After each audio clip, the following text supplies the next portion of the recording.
లోకా సువార్త 2వ అధ్యాయం 13-14 వచనాలు దయచేసి చూడండి ప్రియులారా. ఎంతో శ్రేష్టమైనటువంటి మాటలు ఇక్కడ రాయబడినాయి.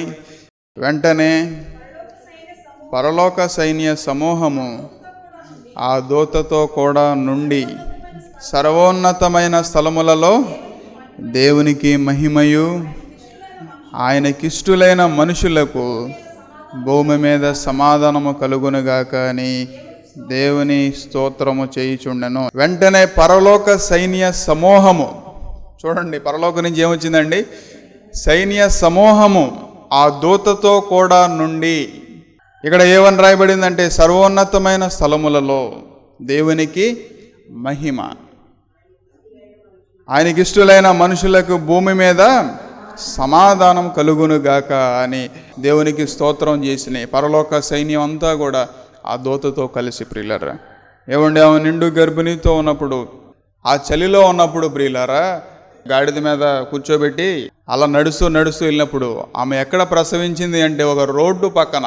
ఏమండి, త్రోవలో వెళ్తా ఉన్నప్పుడు ఒక త్రోవ పక్కన ఆమె ఏమైంది? ప్రసవించింది. ఎవరిని కందండి?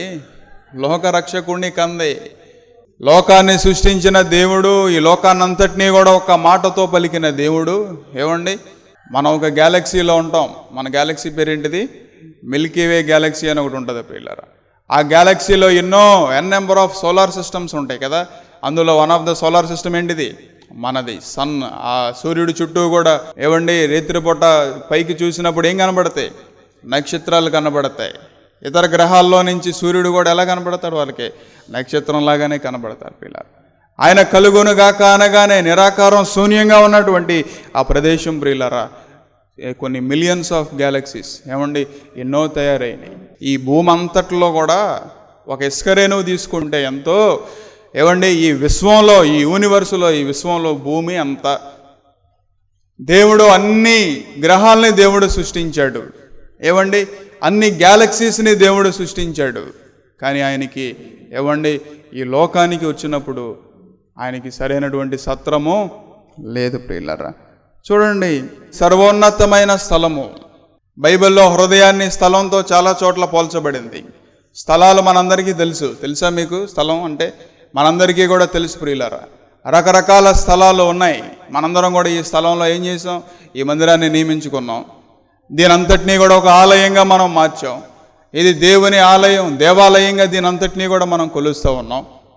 కానీ ఇక్కడ మన హృదయం అంతా కూడా సర్వోన్నతమైన స్థలములలో దేవునికి మహిమ. స్పర్జన్ గారు ఏం చెప్పారంటే, the lord of glory is Born the son of man అని పలికాడైన. అంటే దేవునికి మహిమ ఉంటే ఆ మహిమంతా కూడా దేవుని కుమారుని రూపంలో ఈ లోకానికి వచ్చి ఆయన జన్మించాడు. పరలోకంలో దేవునికి మహిమ ఉంది. పరలోక పట్టణంలో ఆ స్థలంలో ఆయనకి ఎంతో మహిమ ఉంది. The lord of glory is Born the son of man అని పలికాడు ప్రియులారు. పరలోకంలో ఆయనకి ఎంతో మహిమ ఉంది. దైవ కుమారుడిగా ఆయన ఉన్నాడు. ఏవండి సృష్టికర్తగా ఆయన ఉన్నాడు. పరలోక సైన్య సమూహం అంతా కూడా ఆయన ఎల్లప్పుడూ కూడా పరిశుద్ధుడు అని ఏవండి కొనియాడుతూ ఉన్నటువంటి సమయంలో ఆ మహిమే ఈ లోకానికి దైవ కుమారుడిగా దిగొచ్చినటువంటి వేళ. చూడండి ప్రియులారా, మరలా తిరిగి జన్మించడం అంటే ఏంటి? యేసుక్రీస్తు మన హృదయంలో జన్మించాలి. సత్యం మన హృదయంలో జన్మించాలి. చాలా హృదయాలు సర్వోన్నతమైన స్థలాలుగా ఉండవు ప్రియులారా. పైకి వారు మంచిగా కనబడుతున్నారు, కానీ పైకి నీ వేషధారణ అంతా కూడా చక్కగా భక్తురాలుగా నువ్వు కనబడుతున్నావు, కానీ నీ హృదయ స్థితి ఎలా ఉంది? నీ హృదయాన్ని బట్టి ఏమండి, నేను మీకు సందర్భం చెప్తాను చూడండి. యేసు ప్రభువారు జన్మించినప్పుడు పరలోక సైన్యం ఈ లోకానికి దిగొచ్చి ఆ దూతతో కూడా కలిసి ఇక్కడ ఎలా స్తుతించినయో, ఎప్పుడైతే యేసు క్రీస్తుని హృదయంలోనికి జన్మించాడో ఏమండి అప్పుడు కూడా పరలోక సైన్య సమూహం వచ్చి నీతో కూడా ఏం చేస్తాయి? స్తుతి ఆరాధన చేస్తాయి. ఎవరైతే మారు మనసు పొందుతారో, ఎవరైతే రక్షించబడతారో వారికి మాత్రమే తెలుస్తాయి. ఏమండి, ఓ రోజున మేబీ ఒక 15 సంవత్సరాల కిందట అనుకుంటా, రాజమండ్రి జాన్ వెస్లీ గారు మీ అందరికీ తెలుసు, యంగ్ హోలీ టీమ్ డైరెక్టర్. ఆయన 40 లక్షల రూపాయల కారు కొనుక్కున్నారంట, కొత్త కారు. ఏమండి 40 లక్షల రూపాయల కారు కొనుక్కొని రాజమండ్రి నుంచి వైజాగ్ ఏదో మీటింగ్ ఉంటే ఆయన వెళ్తున్నాడు. కుర్రోళ్ళందరూ ఉన్నారు ఆయన కారులో. ఆయన కొత్త కారు కొనుక్కుని మీటింగ్కి వెళ్తా ఉంటే రోడ్డు మయాన ఒక యాక్సిడెంట్ అయిందంట. హైవేలో ఒక యాక్సిడెంట్ జరిగింది. ఆ యాక్సిడెంట్లో ఒక తండ్రి ఒక కొడుకు ఇద్దరూ కూడా వారు బైక్ మీద వెళ్తున్నారేమో బహుశా. ఆ బైక్ మీద వెళ్తుంటే సంథింగ్ ఏదో ఢీ కొట్టింది. ఇద్దరికి తలకాయలు బద్దలైపోయినాయి. ఇద్దరికి చాలా విపరీతంగా రక్తం అంతా కూడా, రోడ్డు అంతా కూడా రక్తం అయిపోయింది. అది ఎంత యాక్సిడెంట్ అంటే ఆయన చెప్పాడు, ఎవరన్నా వెళ్ళి అలా ముట్టుకోవడానికి భయపడుతున్నారంట.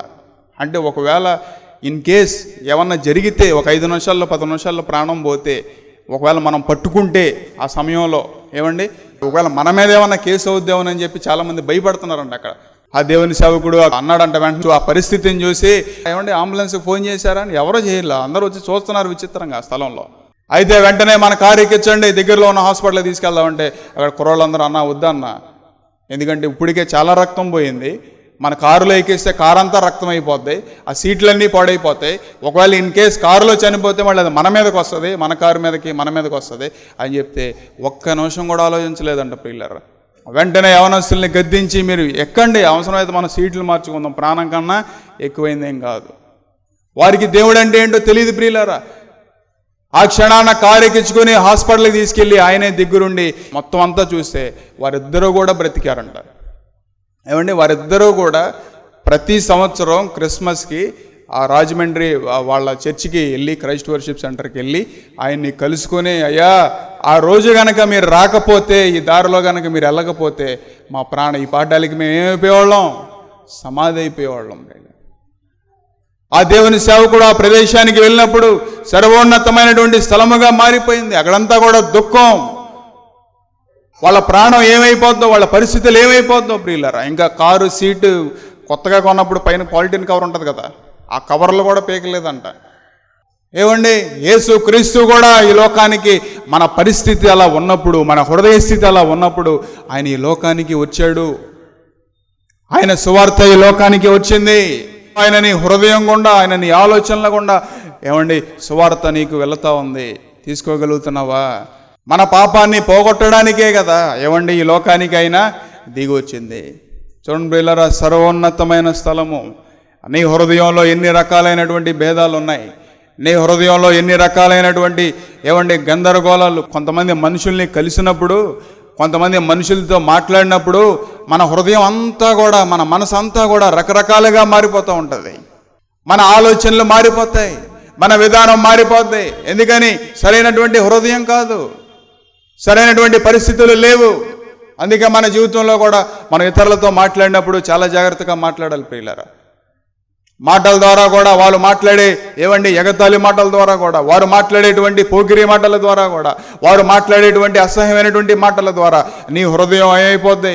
సర్వోన్నతమైనటువంటి హృదయం, సత్యం నివసించాల్సినటువంటి నీ హృదయంలో, క్రీస్తు నివసించాల్సినటువంటి నీ హృదయం అంతా కూడా పాడైపోయినటువంటి హృదయంగా అయిపోద్ది కదా. మత్తయి సువార్త 8:20 కూడా ఏమని రాయబడి ఉందో చూడండి.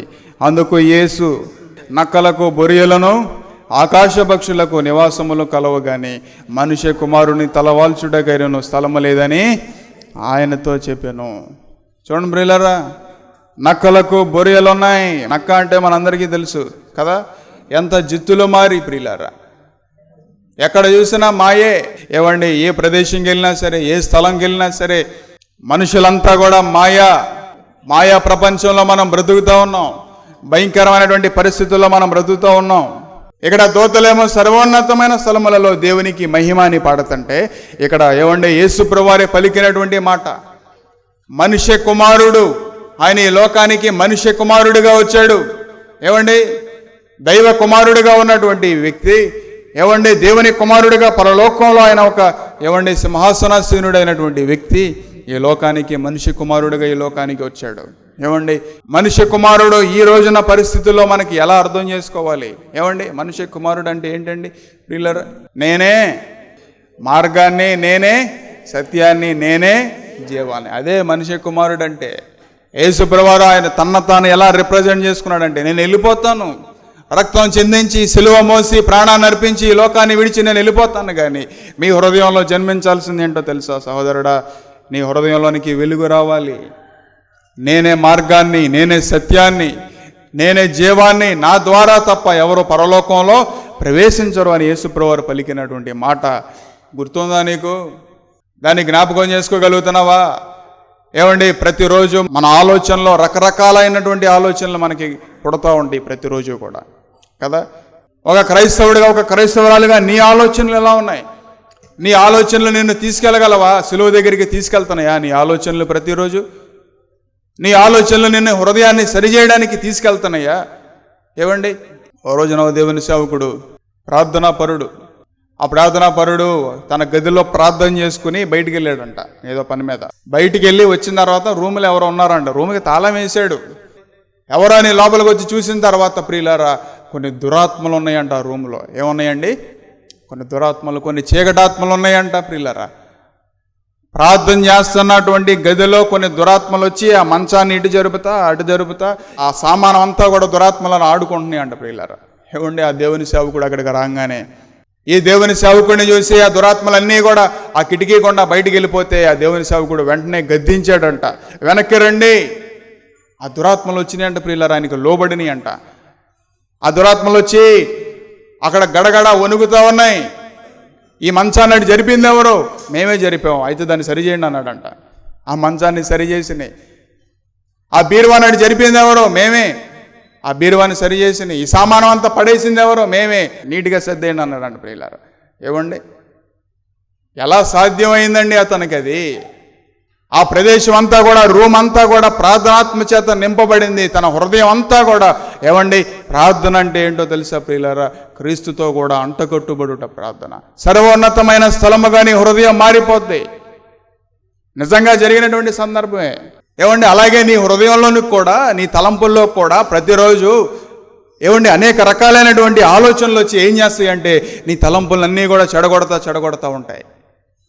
ఏమండి, ఎన్ని రకాలైనటువంటి అపేక్షలు మనలోనికి వచ్చి, ఎన్ని రకాలైనటువంటి పరిస్థితులు మన హృదయంలోనికి వచ్చి మన పరిస్థితినంతా కూడా, మన భక్తినంతా కూడా, మన నీతినంతా కూడా ఏమండి మన నోరుని పాడు చేయటమో, మన కళ్ళను పాడు చేయటమో, మన తలంపుల్ని పాడు చేయటమో, మన హృదయ పరిస్థితుల్ని పాడు చేయటమో.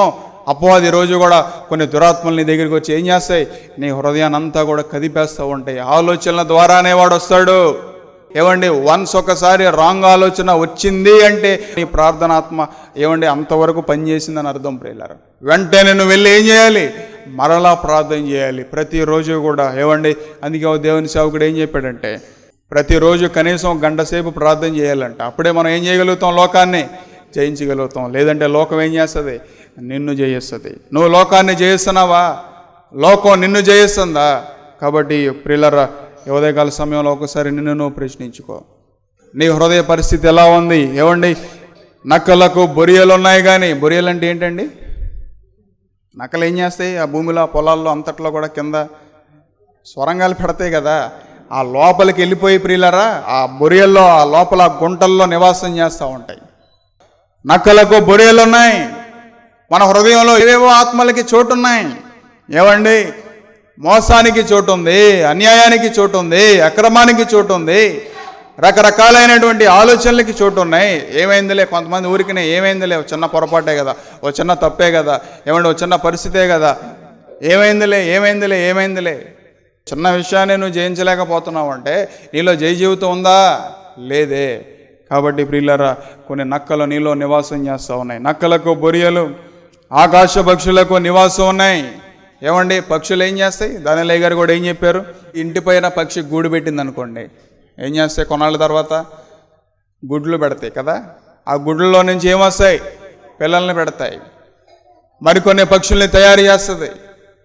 ఏమండి, దానిలే గారితో కూడా దేవుడు మాట్లాడినప్పుడు విత్తువాని ఉపమానం, ఆయన మీరు ఎక్కడ మీటింగ్స్ పెట్టినా సరే ఫెలోషిప్లో వారు ఏం చెప్తారు? మొట్టమొదటిగా విత్తువాని ఉపమానం గురించి చెప్తారు పిల్లలు. ఎందుకని? కొన్ని విత్తనాలు ఎక్కడ పడినాయి? త్రోవ పక్కన ఉన్నటువంటి స్థలంలో విత్తనాలు పడినప్పుడు పక్షులు వచ్చి వాటిని ఏం చేసినాయి ప్రియులారా?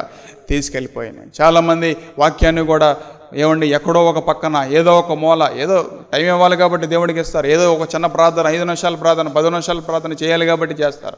నీ 5 నిమిషాలు 10 నిమిషాల ప్రార్థనతో రక్షణ వస్తుందని అనుకుంటున్నావా సహోదరుడా? నువ్వు చేసేటువంటి 10 నిమిషాల ప్రార్థనతో నీ కుటుంబానికి రక్షణ, నీ హృదయానికి రక్షణ వస్తుందని ఊహించుకుంటున్నావా ప్రతిరోజు? కొన్ని విత్తనాలు ఎక్కడ పడినాయి? రాతి నేల మీద పడినాయి. ఏమండి, కఠినాత్ములు ప్రియులారా. ఎంత కఠినమైనటువంటి హృదయం ఉంటుందో కొంతమందికి.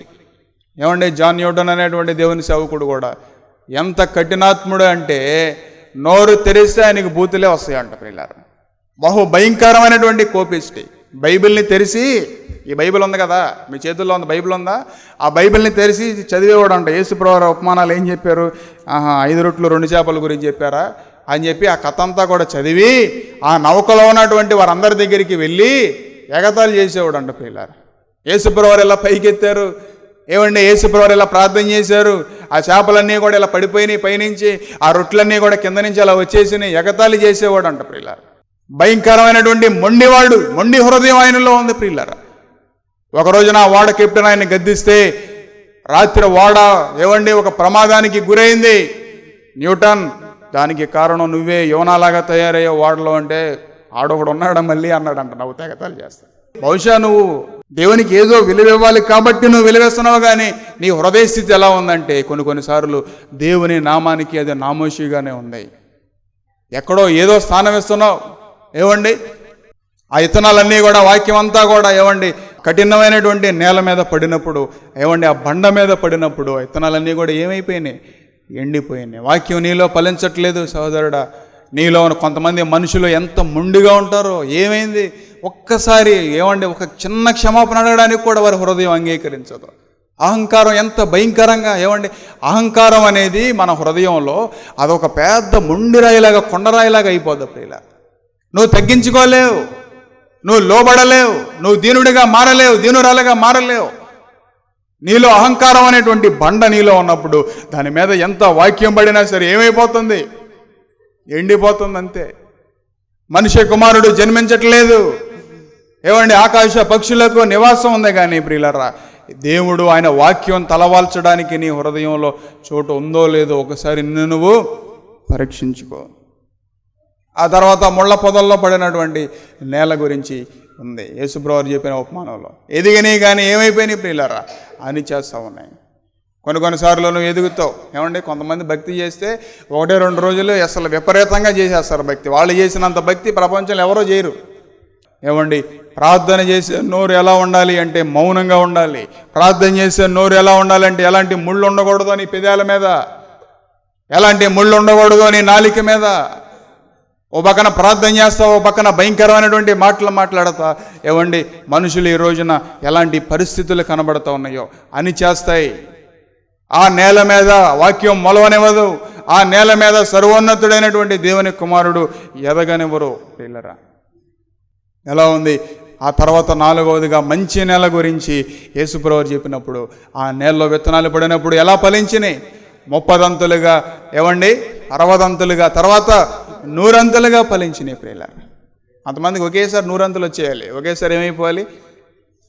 విత్తనం వేయగానే ఆ తెల్లారి పాటికల్లా చెట్టు ఎంత ఎత్తు మొలిసి, ఏమండి ఆ 2వ రోజుకల్లా కాయలు కాసేసి, ఆ 3వ రోజుకల్లా దాన్ని కోసుకుని ఏం చేయాలి?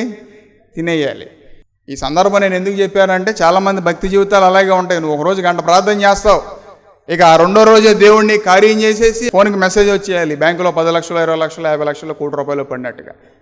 ఆ 3వ రోజు నుంచి నువ్వు ఇల్లు కొనటమో పొలాలు కొనటమో స్టార్ట్ చేయాలి. అలా అవుతుందా? యేసుప్రభు అక్కడ స్పష్టంగా చెప్పారు పిల్లరా, మొదటిగా 30 తర్వాత 60, ఆ తర్వాత 100. కాబట్టి ఒకేసారి 100 మీదకి వెళ్ళడానికి ఆలోచన చేయమాకండి పిల్లరా. ప్రతిరోజు కూడా మనం ఏం చేసుకోవాలి? స్వపరీక్ష చేసుకోవాలి. మంచి నేలగా నీ హృదయం మారాలి. ఏమండి మన ప్రాంతంలో రకరకాలైనటువంటి నేలలో కొన్ని ప్రాంతాల్లో ఏమండి రకరకాలైనటువంటి పంటలు పండుతూ ఉంటాయి. కాబట్టి నీ హృదయం అనేటువంటి నేలలో ఏది మొలుస్తూ ఉంది? ఏమండి నీతిగా నిజాయితీగా న్యాయం మొలిచిందా? ఏమండి సత్యం అనేటువంటి ప్రతిఫలం నీలో ఉందా? ఆత్మ ఫలాలు కాస్తనయ్యా సోదరుడా సోదరి? నీ హృదయంలో నీ జీవితంలో ప్రేమ అనే ఫలం ఉందా ప్రియులారా? దేవుడు ఈ లోకానికి దిగొచ్చి ఏమండి ఆయన ప్రేమ స్వరూపిగానే ఈ లోకానికి కానీ దిగొచ్చాడు. ఆ రోజున ఒక విశ్వాసి ఒక పాస్టర్ గారికి లెటర్ రాసిందంట. ప్రతిసారి పశ్చాత్తాపడండి అని మీరు ప్రతి వారం వాక్యంలో చెప్తున్నారు.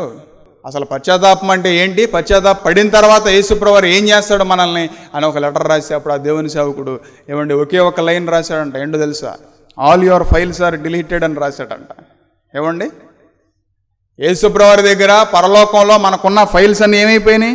డిలీట్ అయిపోయినాయి. అదే పశ్చాత్తాపం. అదే సరి చేసుకుంటావు అంటే.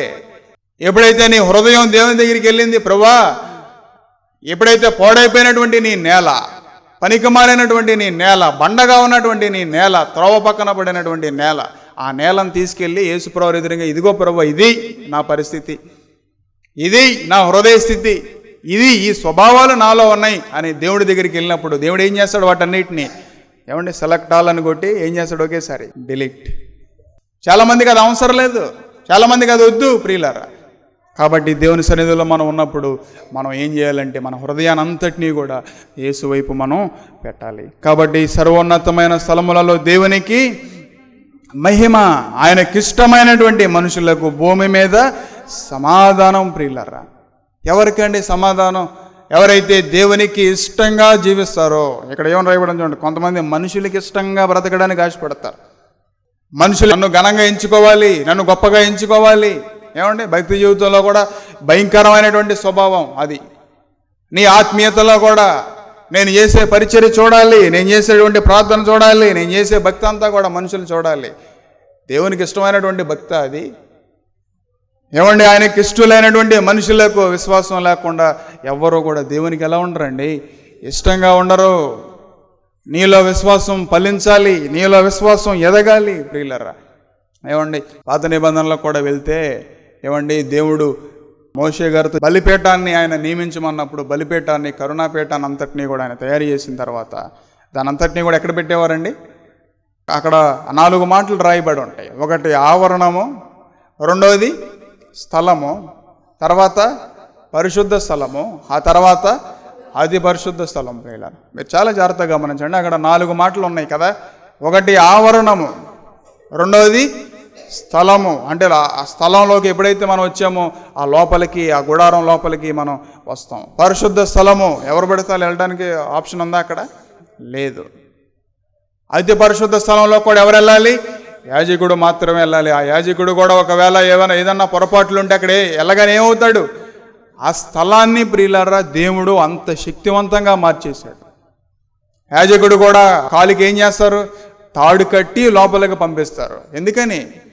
ఒకవేళ అక్కడ పడి చనిపోతే కనుక లాగడానికి. ఎందుకంటే అబ్బో చనిపోయాడని వీళ్ళందరూ పరిగెత్తుకుంటూ వెళ్ళారు అనుకో, వీళ్ళందరూ ఏమైపోతారు? వీళ్ళు కూడా చనిపోతారు. అక్కడ బలి అర్పించేటువంటి స్థలం ఏమైందంటే అది అతి పరిశుద్ధ స్థలం. యాజకుడు మాత్రమే వెళ్ళి అక్కడ ఏం చేయాలి? ఆ కరుణాపీఠం దగ్గర బలి అర్పించాలి. దేవుడు దాని అంతటినీ కూడా సిలువలో మరణించినప్పుడు దేవాలయపు తెర ఏమైపోయింది? 2 ముక్కలుగా చీలిపోయింది. ఎందుకో తెలుసా? ఇక్కడ 2 ప్రదేశాలు ఉంటాయి. పాత నిబంధనలో 4 ప్రదేశాలు ఉన్నాయి. ఒకటి ఆవరణము, స్థలము, పరిశుద్ధ స్థలము, అతి పరిశుద్ధ స్థలము. కానీ యేసుప్రభువారు ఏనాడైతే సిలువలో మరణించారో అతి పరిశుద్ధ స్థలం అంతే, ఒకే ఒక ప్లేస్. ఆయన సిలువలో ఎప్పుడైతే ఆయన బలైపోయాడో, సిలువలో ఎప్పుడైతే ఆయన మరణించాడో, మరణాన్ని ఎప్పుడైతే ఆయన జయించాడో ఆ ప్రదేశం అంతా కూడా ఏమైపోయింది ప్రియులారా? అతి పరిశుద్ధ స్థలంగా మారిపోయింది. దేవుడు ఆ 3 కూడా తీసేసి అతి పరిశుద్ధ స్థలము, ఆ అతి పరిశుద్ధ స్థలమే నీ హృదయంగా మారాలి. ఎప్పుడైతే నీ హృదయం అతి పరిశుద్ధ స్థలంగా మారిందో సోదరుడా, ఎలాంటి ఆత్మ అక్కడికి వచ్చినా సరే నిలబడలేదు. ఎలాంటి పరిస్థితులు, ఎలాంటి ఆలోచనలు, ఎలాంటి లోకం నీ దగ్గరికి వచ్చినా సరే, ఎలాంటి పాపం నీ దగ్గరికి వచ్చినా సరే, నీ హృదయాన్ని అతి పరిశుద్ధ స్థలంగా నువ్వు మార్చుకున్నప్పుడు ఏమైపోద్ది? అక్కడితో చనిపోతాయి ఆత్మలన్నీ కూడా, నిన్ను పాడు చేయలేవు. అదే సర్వోన్నతమైనటువంటి స్థలము ప్రియులారా. ఎందుకంటే నీకు బదులుగా ఆయన ఏమయ్యాడు? సిలువలో మరణించాడు. యోహాను సువార్త 14:2లో కూడా ఏమని రాయబడి ఉంది? నా తండ్రి ఇంట అనేక నివాసములు కలవు, లేని ఎడల మీతో చెప్పుదును, మీకు స్థలము సిద్ధపరచ వెళ్ళుచున్నాను. నేను వెళ్ళి మీకు స్థలము సిద్ధపరిచిన ఎడల నేనుండు స్థలములో మీరుండులాగున మరలా వచ్చి నా యొద్ద నుండుటకు మిమ్మును తీసుకుని పోదును. నేను వెళ్ళుచున్న స్థలమునకు మార్గము మీకు తెలియనని చెప్పాను. ఆ మార్గమే సువార్త ప్రియులారా. అదే ఆయన చెప్పినటువంటి విధానం ఏంటంటే, నేనే మార్గాన్ని ఆయన చెప్పాడు. ఆ మార్గమే యేసుక్రీస్తు. చూడండి ప్రియులారా, ఇక్కడ 3 వచనాల్లో కూడా స్థలము స్థలము స్థలము అని రాయబడింది. మీకు స్థలము సిద్ధపరచ వెళ్ళుచున్నాను. ఎందుకంటే ప్రియులారా, ఆయన మార్గాన్ని దేవుడు ఏర్పాటు చేశాడు సిలువ దగ్గరికి. మనం ఏ క్షణమైతే మనం సిలువ దగ్గరికి వెళ్ళామో ఆ సిలువే ద్వారం, మనకి పరలోకం వెళ్ళడానికి సిలువే ద్వారం. అక్కడి నుంచే మన క్రైస్తవ జీవితం ప్రారంభమవుతుంది. ఈ రోజున చాలామంది సిలువ దగ్గరికి వెళ్ళరు, సువార్త తీసుకువెళ్ళదు నిన్ను సిలువ దగ్గరికి. నేను వెళ్ళి మీకు స్థలము సిద్ధపరిచిన ఎడల నేనుండు స్థలములో మీరుండులాగున మరలా వచ్చి నా యుద్ధ నుండుటకు మిమ్మల్ని తీసుకొని పోతాను. చూడండి ప్రియులారా, నేనుండు స్థలములో మీరుండులాగున. నేను ఎప్పుడైతే తండ్రి యొద్ద ఉంటానో, పరలోకంలో నాకు ఎలాంటి స్థలం ఉందో, పరలోకంలో నాకు ఎలాంటి స్థానం ఉందో, నేనుండు స్థలములో మీరుండులాగున నేను అక్కడికి వెళ్తాను, మరలా వస్తాను, మరలా వచ్చి మిమ్మల్ని అందరినీ కూడా ఏం చేస్తాను, తీసుకొని పోవుదును. నేనుండు స్థలములో మీరుండులాగున అని యేసుప్రభువు ఇక్కడ పలికారు. కానీ ప్రియులారా, ఈ రోజున ఈ లోకంలో మనం చేయాల్సినటువంటి విధానం, రక్షణ మోర్మన్స్ అంటే ఏంటో తెలుసా ప్రియులారా? మనం ఉండాల్సిన స్థానంలో ఎవరిని పెట్టాలి? క్రీస్తుని పెట్టాలి. ఎందుకంటే నేనుండు స్థలములో మీరుండులాగున అని దేవుడు పలికాడు. కానీ ఈ లోకంలో ఈ శరీరంతో మనం బ్రతికినప్పుడు మన ఉండు స్థానంలో ఎవరిని పెట్టాలి? క్రీస్తుని పెట్టాలి ప్రియులారా. క్రీస్తే మన హృదయంలోనికి రావాలి. ఆయన మన హృదయం అంతా కూడా దేవునికి స్థలంగా, నివాసంగా, అతి పరిశుద్ధ స్థలంగా మారాలి. అప్పుడు మన హృదయ స్థితులన్నీ కూడా ఒక దినాన్న దేవుడు పరలోకం వెళ్ళినప్పుడు ఏం చేస్తాడు? ఆయన ఉండు స్థలంలో మనందరినీ కూడా ఉంచుతాడు ప్రియులారా. మంచిదండి పిల్లలు. ఇప్పుడు వాక్యం ఉన్నారు కదండి, ఆ వాక్యం సజీవమైనదండి. చూడండి, వాక్యం మనల్ని బలపరిచేది, ఆదరించేది, వాక్యం మనం స్వస్థపరిచేది. మీకు ఎక్కడ అనారోగ్యం మీ చేయి పెట్టుకోండి, ఎక్కడ గడ్డలు ఉన్నా, ఎక్కడ అనారోగ్యం ఉన్నా, లేకపోతే తల మీద మీ చేయి పెట్టుకోండి. నేను చిన్న ప్రార్థన చేయాలి, మీరు కూడా విశ్వాసం ఉంచండి. మీ విశ్వాసం మా విశ్వాసం, దేవుడు మీ ఇంట్లో గొప్ప కార్యం చేయబోతా ఉన్నాడు. చిన్న ప్రార్థన. పరిశుద్ధుడా, ప్రేమగల ప్రభువా, దయగలిగిన మా యేసయ్య మీకు వందనాలు. నువ్వెంత గొప్ప దేవుడో ప్రభువా. ఇప్పుడు వరకు ఆ ఇంట్లో వాక్యం వినబడింది, ఈ గృహాన్ని కూడా దీవించండి, వాక్యం ఫలింపు దయచేయండి ప్రభువా. ఎవరన్నా అనారోగ్యం గురించి చేయి పెట్టుకున్నప్పుడు వారి చేయిపై మీ చేయి పెట్టండి. మీరు పొందిన దెబ్బల చేత మా స్వస్థత కలుగుతుందని ఆయన, మీ వస్త్రపు చెంగులో స్వస్థన్నది, మీ నోటుములో స్వస్థ, మీ నోటు వాక్కులో స్వస్థంది వేసాయి. మీకు వందనాలు. మా ప్రియులను ఇప్పుడే స్వస్థపరిచి నాయన వారిని గొప్ప పశ్చాత్తాపంలోకి, రక్షణలోకి నడిపించి బలపరచమని, ఈ కుటుంబానికి దీవెన ఆశీర్వాదం దయచేయమని మా జీవత్పతి అనే యేసుక్రీస్తు అది శ్రేష్టమైన అమ్మని అడిగి వేడుకుంటున్నాము తండ్రి. Amen, amen, amen. మంచిది పిల్లారా. ఇంకా మీకు ప్రార్థన ఎవరు కావాలన్నా, ఎలా రక్షణ పొందాలి, నెమ్మది ఎలా మా ఇంట్లో ఉండాలి, ఆశీర్వాదం ఉండాలని తెలుసుకోవాలనుకున్నా మా నెంబర్లకి ఫోన్ చేయండి, మేము అందుబాటులో ఉంటాం. మంచిది పిల్లారా, అందరికీ వందనాలు.